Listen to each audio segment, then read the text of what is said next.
Hello दोस्तों, आज हम लोग पानीपत के प्रथम युद्ध, द्वितीय युद्ध और तृतीय युद्ध के बारे में आपको जानकारी देंगे।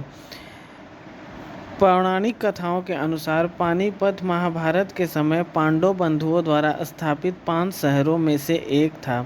इसका ऐतिहासिक नाम पांडुप्रस्थ है। पानीपत का पहला युद्ध उत्तरी भारत में लड़ा गया था और इसने इस इलाके में मुगल साम्राज्य की नींव रखी। इस लड़ाई में बारूद, आग्नेय शस्त्रों और मैदानी तोपखानों को लड़ाई में शामिल किया गया था। सन 1526 में काबुल के तैमूरी शासक जहीरुद्दीन मोहम्मद बाबर की सेना ने दिल्ली के सुल्तान इब्राहिम लोदी की एक बड़ी सेना को युद्ध में परास्त किया। युद्ध 21 अप्रैल 1526 को हरियाणा के छोटे से गांव पानीपत में लड़ा गया था। पानीपत के साथ यह जहां 12वीं शताब्दी के बाद से उत्तर भारत के नियंत्रण को लेकर कई निर्णायक लड़ाइयाँ लड़ी गईं। अनुमान के मुताबिक बाबर की सेना में 12,000 से 25,000 के करीब सैनिक और 20 मैदानी तोपें थीं।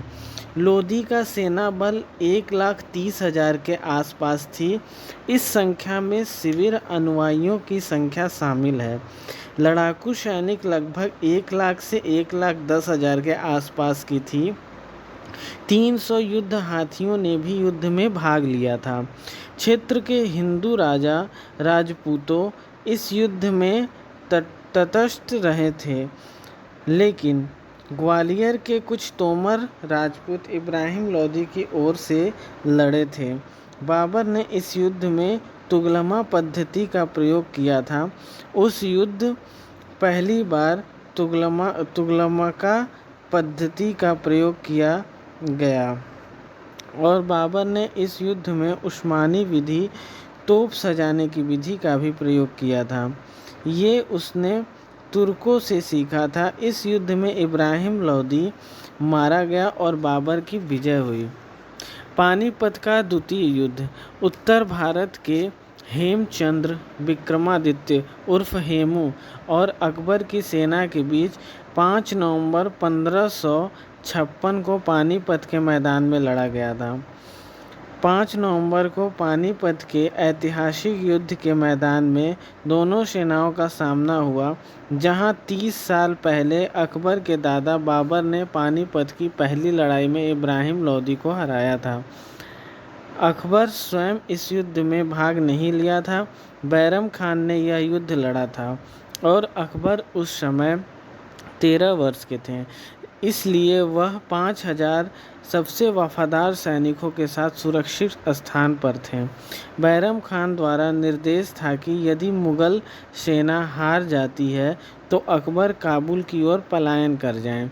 हेमू ने अपनी सेना का नेतृत्व स्वयं किया। हेमू की सेना 1,500 युद्ध हाथियों और उत्कृष्ट तोपखाने से सुसज्जित थी। हेमू, जिसकी पिछली सफलता ने उसके गर्व और घमंड में वृद्धि कर दी थी, 30,000 की सुप्रशिक्षित राजपूत और अफगान अश्वरोधी सेना के साथ उत्कृष्ट क्रम में आगे बढ़ा। हेमू की सेना की बड़ी संख्या के बावजूद अकबर की सेना जीत गई और हेमू को गिरफ्तार कर लिया गया और हेमू की मौत की सज़ा सुनाई गई।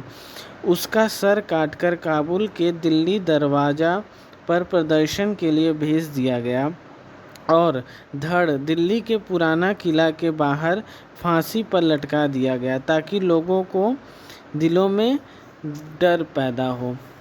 पानीपत का तृतीय युद्ध अहमद शाह अब्दाली और मराठा सेनापति सदाशिवराव भाऊ के बीच 14 जनवरी 1761 को पानीपत के मैदान में हुआ था।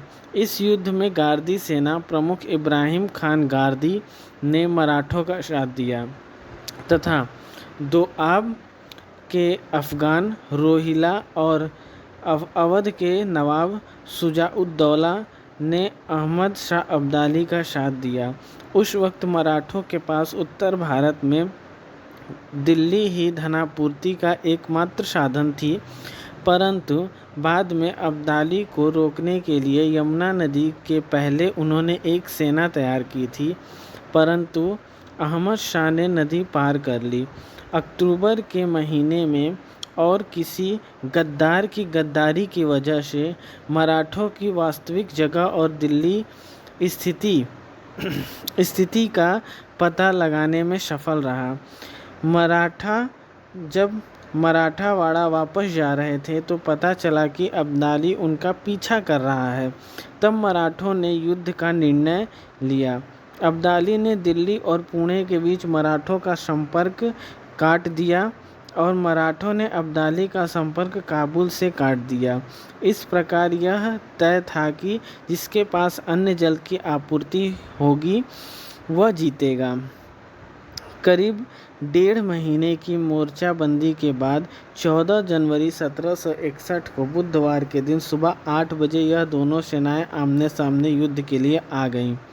मराठों की रसद की कमी हो गई और उसकी सेना भूखमरी फैल गई। तब अब्दाली को अवध और रुहेलगढ़ से रसद की आपूर्ति हो रही थी। विश्वासराव को करीब 1 से 1.5 बजे के बीच गोली शरीर पर लगी और वह गोली इतिहास को परिवर्तित करने वाली साबित हुई। जब सदाशिवराव अपने हाथी से उतरकर विश्वासराव को देखने गए तब विश्वासराव मर गए थे और उनकी सेना सदाशिवराव को हाथी पर न देखकर पूरी सेना में हड़कंप मच गया। सेना का कमान न होने के कारण अफरा तफरी मच गई और सारे लोग भागने लगे, पर भाऊ सदाशिवराव अपनी अंतिम श्वास तक लड़ते रहे। शाम होते ही मराठा सेना खत्म हो गई थी और सदाशिवराव हार गए थे। मराठों के हारने का मुख्य कारण था राशन की कमी। इसी वजह से मराठा हार गए। ये था पानीपत के तीनों युद्ध का विस्तृत विवरण। ऐसे ही और अच्छे वीडियो देखने के लिए मेरे चैनल को लाइक, शेयर और सब्सक्राइब करें और बेल आइकन को दबा दें। धन्यवाद।